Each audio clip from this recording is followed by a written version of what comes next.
Elizabeti's School by Stephanie Stuve-Bodeen, illustrated by Christy Hale.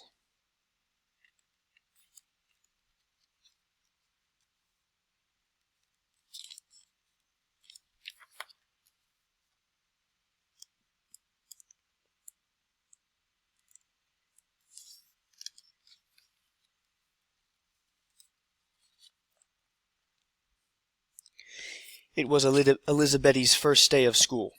She tried to sit still while Mama braided her hair, but she was so excited that she had to fidget a little.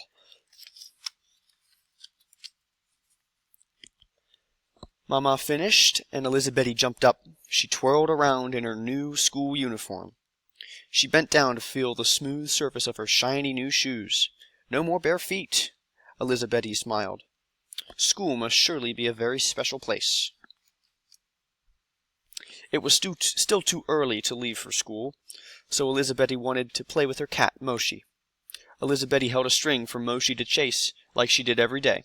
But this time, Moshi didn't want to play. Finally, it was time to go. Elizabeti waved goodbye to Moshi.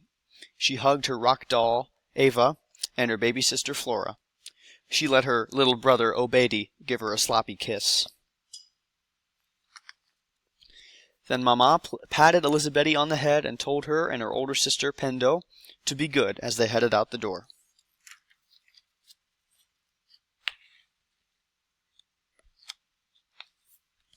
At first, Elizabeti walked very fast, but she slowed down as they neared the school. Pendo took Elizabeti's hand and led her into the schoolyard. There were boys and girls everywhere, laughing and yelling and singing. All the noise made Elizabeti feel shy. She looked back the way they had come and wished she had stayed home. But then Elizabeti's friend Rahiley grabbed her hand and led her over to a group of girls kneeling on the ground. They were playing Machora, a game with rocks. Elizabeti smiled. She liked to play with rocks. Elizabeti watched as Rahiley dug a small hole and filled it with stones. Then Rahiley threw a rock into the air, and with the same hand, picked out a stone from the hole. Again with the same hand, she caught the rock before it hit the ground. The next time, she picked up 2 stones, and then 3. Elizabeti had started to dig a hole when the teacher rang the bell.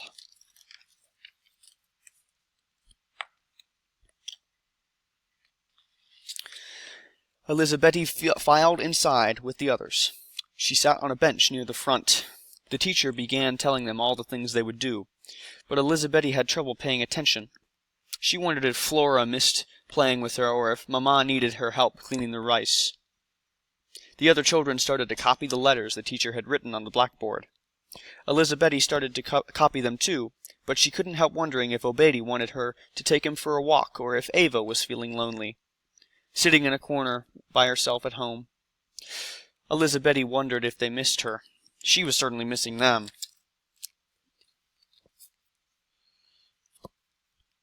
After their lessons, the children all went outside.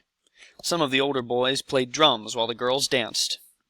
Elizabeti didn't know the dance, but one of the older girls took her hand and showed her what to do. Elizabeti liked it so much she didn't want to stop when it was time to go inside again.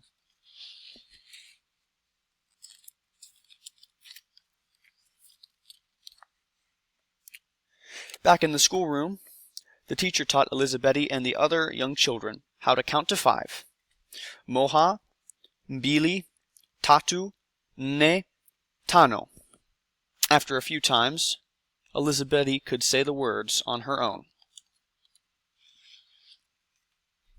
Later, the teacher read a story. After that, school was over.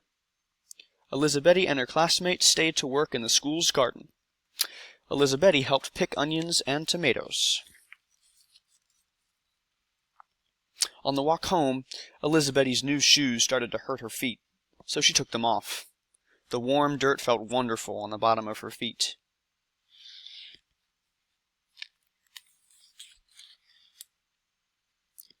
At home, Elizabeti was so glad to see everyone that she hugged them all. She changed into her old clothes, which Mama had washed and dried. They were warm from the sun, and felt much softer against her skin than the stiff new school clothes. Elizabeti helped with the rest of the afternoon's chores, played with Ava and Obedi, and helped Mama give Flora a bath. Elizabeti was so happy to be home, she decided she didn't want to go back to school. Elizabeti went to find her cat. She had looked almost everywhere for Moshi when Mama finally called for her. Elizabeti ran into the house. Mama was on her knees by Elizabeti's bed, smiling, and Obedi was jumping up and down beside her.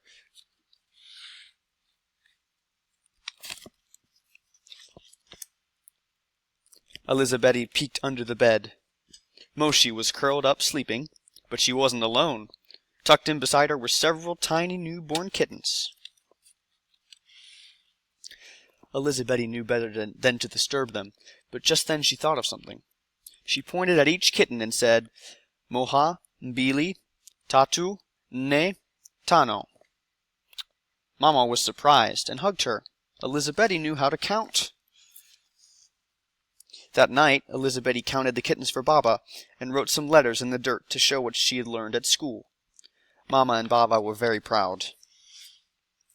Pendo and Elizabeti danced, and they all laughed when Obedi tried to copy them. Elizabeti started to show Mama how to play Machora, but was surprised that Mama was already very good at it. They played until it was time to go to sleep.